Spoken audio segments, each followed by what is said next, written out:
Donc après la présentation de Monsieur Cheminade de ce matin et du débat qui s'en est suivi, formation du caractère.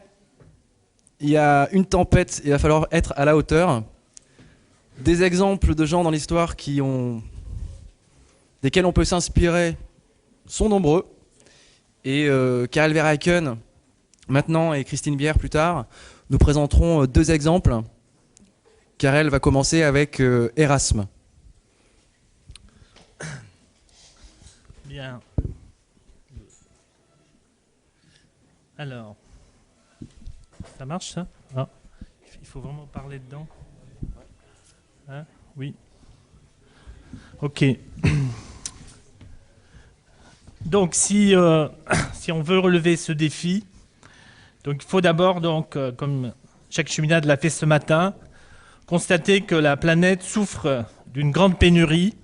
Cette fois-ci, donc, ce n'est pas l'argent ou la nourriture, mais c'est une pénurie d'hommes et de femmes dites de caractère. Alors, qu'est-ce que nous avons de disponible sur le marché? Attends, on peut... Il n'y a pas d'enfants dans la salle? C'est bon? On peut... Attends, on peut éteindre peut-être juste la lumière ici? Comment?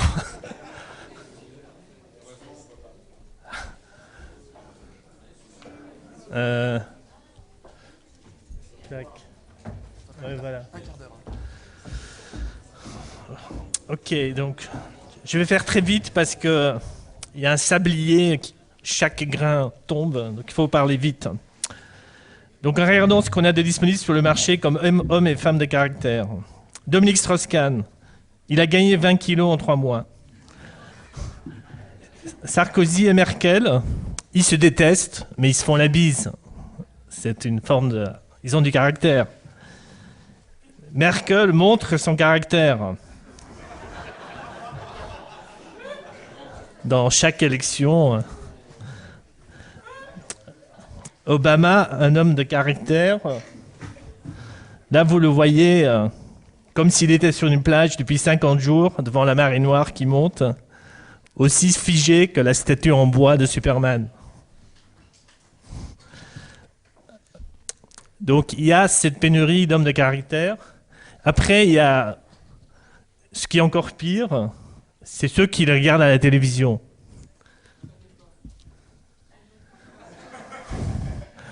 Ça, c'est une publicité, je vous préviens. Ça a été retiré après quelques jours. C'est une publicité de TF1 montrant le citoyen ordinaire français en train de regarder la télévision, réduit à l'état de larve. Et la publicité dit « Alors, on se retrouve sur TF1 ?» Je vous rappelle donc Patrick Lelay qui disait, puisqu'il aime la laideur, il dit « Je vends du temps de cerveau humain disponible. Si je vends ce que nous vendons à Coca-Cola, c'est du temps de cerveau disponible. » Évidemment, il y a certaines larves qui n'ont plus de cerveau, donc même du point de vue publicitaire, ça ne marche pas fort bien. Bon, soyons donc sérieux. Qu'entendons-nous quand nous parlons de l'homme ou de la femme de caractère? Dans Le fil de l'épée, Charles de Gaulle donne quelques pistes, ce qu'il entend par un homme de caractère. Il dit d'abord, la difficulté attire l'homme de caractère, car c'est en l'étreignant qu'il se réalise lui-même. Étreindre les difficultés. Vaste programme. J'imagine que c'est pour ça que vous êtes venu ici, pour avoir des problèmes et pour surmonter ces difficultés. Le philosophe Alain, en 1931, qui était assez lu à l'époque, disait « Quand on dit d'un homme qu'il a du caractère, on entend qu'il sait vouloir, qu'il ne se ne laisse point gouverner. À son tour, donc, l'homme de caractère va imprimer sa propre marque sur les choses et sur les gens. Il va gouverner par son caractère, il va montrer constance, patience, ténacité. » De Gaulle, évidemment, va beaucoup plus loin et il dit, et je pense que c'est la chose beaucoup plus profonde, face à l'événement, c'est à soi-même qu'on a recours, l'homme de caractère. Son mouvement est d'imprimer à l'action sa marque, de la prendre à son compte, d'en faire son affaire. Donc vous voyez que ce n'est pas juste une question de connaissance et d'érudition, c'est une question d'émotion. Combien de fois, quand nous incitons nos concitoyens de faire de la crise financière, de la faim dans le monde, du danger de guerre qui menace, d'en faire leur affaire, combien de fois est-ce qu'on vous ne répond pas « Ah, vous avez certainement raison, mais moi, j'y peux rien. » Simplement parce que l'émotion n'y est pas. Alors, pourtant, ce que dit De Gaulle, c'est que l'homme de caractère confère à l'action la noblesse. Toute action sans le caractère, pour lui, n'est que morne tâche d'esclave. Et grâce à l'homme de caractère, ce devoir devient un jeu divin du héros.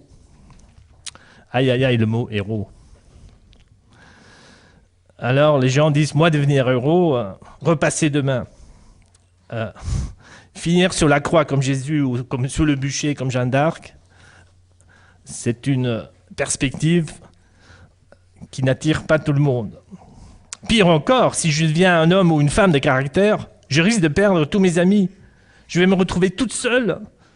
Mon petit ami, mes amis, mes parents, ils vont plus me supporter. C'est qu'on m'a abandonné la cigarette. Vous renoncez à avoir vos potes dans le fumoir. Alors, c'est vrai que avoir du caractère, ça peut fâcher certains. De Gaulle disait toujours dans le fil de l'épée, la passion d'agir par soi-même s'accompagne évidemment de quelques rudesses dans les procédés. L'homme de caractère impose à sa personne la rigueur propre à l'effort, les subordonnés l'éprouvent et parfois ils en gémissent. Donc, alors on peut dire, aujourd'hui il n'y a plus d'hommes de caractère, avant c'était mieux, avant il y avait des hommes de caractère.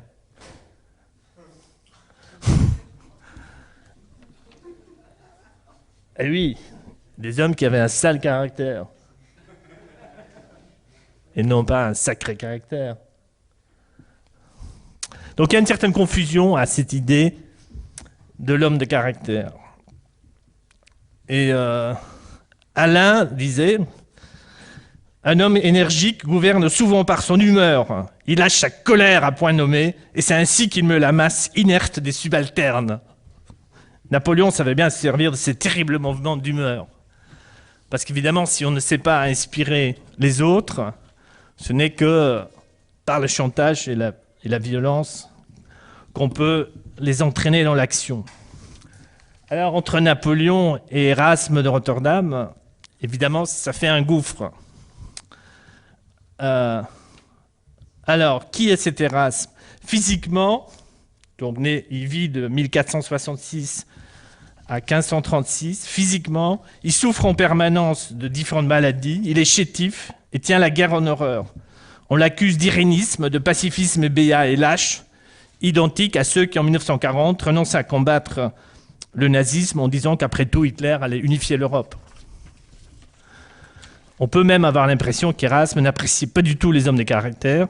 Dans l'éloge de la folie dit il y a comme cela des hommes de caractère si fâcheux et si faciles à hériter qu'il faudrait mieux les ignorer complètement que de les avoir pour amis. Mais évidemment, c'est la folie qui parle. Erasme vivait à une époque très semblable à la nôtre. La corruption, l'hypocrisie, la cupidité, l'égoïsme régnaient en maître.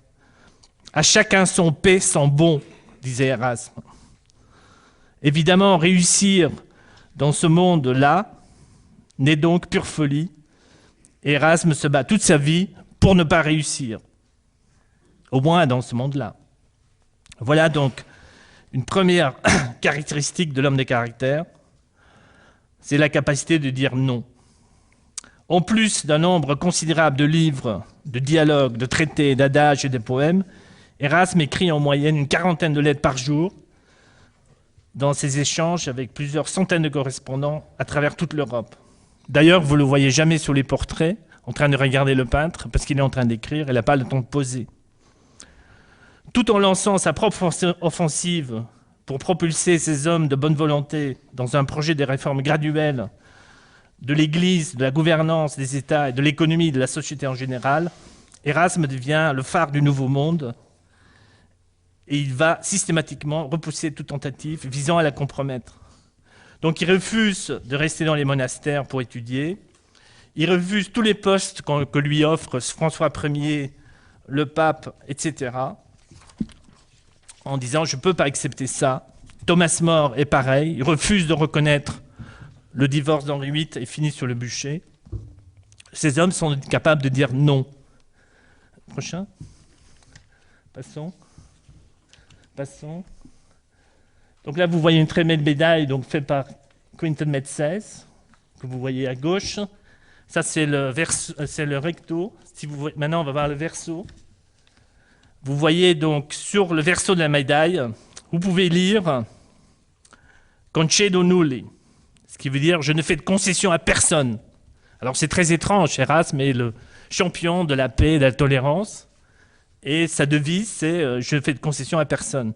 Alors quand on interroge Erasme, il lui dit « c'est pas moi ». C'est le dieu Terminus qui représente en fait la mort ou le terme de la vie, et c'est lui qui parle. Alors en quoi la mort ne fait pas de concession? Nous sommes tous des êtres humains, et peu importe donc notre position, notre richesse, notre origine, nous allons tous mourir. La devise d'Erasme est donc autre chose qu'une variation sur le thème très populaire à la Renaissance de la vanité. Prochain. De nos jours, bien sûr, la vanité, c'est surtout l'orgueil et le goût de paraître, alors qu'à l'époque, c'est plutôt le sens de la vanité dans son acceptation ancienne de tout ce qui est vain, futile, illusoire, vide, de peu d'impact, voire sans aucune réalité, c'est-à-dire la plupart des choses que nous faisons dans notre vie mortelle. Donc, alors on représente souvent cela donc, avec une fleur qui flétrit, un crâne pour la mort et un sablier pour le temps. Vous le voyez dans la partition de musique. Vous voyez le jeune couple avec derrière l'arbre la mort qui vient montrer les sabliers en disant « Ah ah, les enfants, vous pouvez vous amuser 2 minutes, mais n'oubliez pas, il y aura un terme à votre vie. Il va falloir décider ce que vous voulez réellement en faire. » Bruegel pousse la plaisanterie encore plus loin, prochain, avec le triomphe de la mort, qui n'a rien de macabre dans ce sens philosophique. On voit exactement ce que je viens de décrire. Et si vous prenez le détail du coin à droite en bas, vous voyez de nouveau le couple amoureux, surpris par la mort, où les gens autour de la table en train de jouer, faire les paris en ligne. Et tout d'un coup, la mort qui s'invite au dîner et qui rappelle les gens. Alors, ce n'est pas seulement religieux. Erasme cite saint Socrate, pour qui la philosophie est une méditation de la mort. Donc, premier trait de l'homme de caractère, la capacité de dire non. La deuxième, de devenir donc un sage dans le sens de prendre conscience que la partie mortelle de votre existence n'est que vanité. Et la question qui se pose, comme le disait Léonard de Vinci, c'est est-ce que nous allons laisser derrière nous des latrines pleines ou autre chose? Alors, puisqu'il faut raccourcir tout et que le sablier de Christophe tourne plus vite que celui sur mes images, donc on peut dire formellement Erasme a échoué sur tout. Il était détesté partout. Prochain. Vous voyez, les images étaient gribouillées dans les livres par l'Inquisition, des gens très sages. Et il se trouve un peu comme le Christ dans le tableau de Jérôme Bosch, entouré par les franciscains de la Sorbonne qui sont en train de harceler. Donc dans sa vie mortelle, il a échoué. Alors, par son impulsion et d'inspiration, il a totalement réussi parce que son élève François Rabelais donc, était le protégé de Marguerite de Navarre, qui était la mère donc, de Jeanne d'Albret, qui elle-même va enfanter Henri IV. Et sous Henri IV, avec Sully et d'autres personnages dont je ne peux pas vous parler aujourd'hui, qui s'appelle Jacques-Auguste de Thou, qui est une des personnes qui a écrit l'édit de Nantes. En fait, tout le dessin d'Erasme et tout le projet d'Erasme sera réalisé, permettra d'arrêter les guerres de religion, et on mettra en France, avec Sully, avec Barthélemy de Laffmas, avec Olivier de Serres, avec toute cette équipe, en fait, à partir de là va naître le colbertisme qui nous donnera Roosevelt et la Révolution américaine par la suite. Donc vous avez cet héritage de la France où effectivement vous n'avez absolument aucun droit d'être pessimiste. Parce que, juste pour conclure, donc si vous regardez les réformes financières de Sully, c'est qu'on est réellement dans du Roosevelt avant l'heure. Il lance les juges à l'assaut des spéculateurs. En 1597, en 1601, en 1604, en 1607, il soumet les officiaux de la finance à des chambres de justice destinées à punir ceux qui ont malversé dans l'exercice de leurs fonctions. Il triera les dettes, les bonnes dettes des mauvaises. Il fera une réforme monétaire. Il va diminuer la dette de la France de 50% en cassant tous les taux d'intérêt usuriers, en les ramenant à la baisse. Il lance l'industrie et l'agriculture avec Laffmas et Olivier de Serres.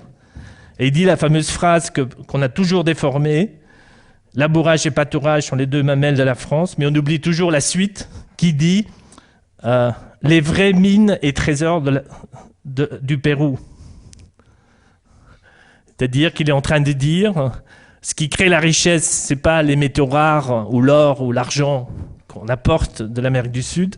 Ce qui crée la richesse, c'est le travail humain et la créativité humaine. Voilà donc. J'ai déjà dépassé mon temps autorisé. Merci Karel.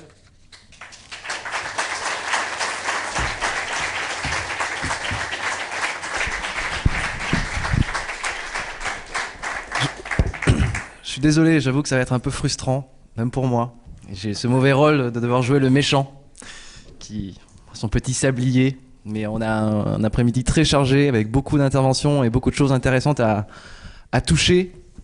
Et Karel, notamment sur cette question d'Erasme, a écrit de nombreux articles, notamment que vous pourrez notamment retrouver sur notre site internet. Donc n'hésitez pas, c'est vraiment, ça donne des pistes et je pense que c'est intéressant de ce point de vue-là.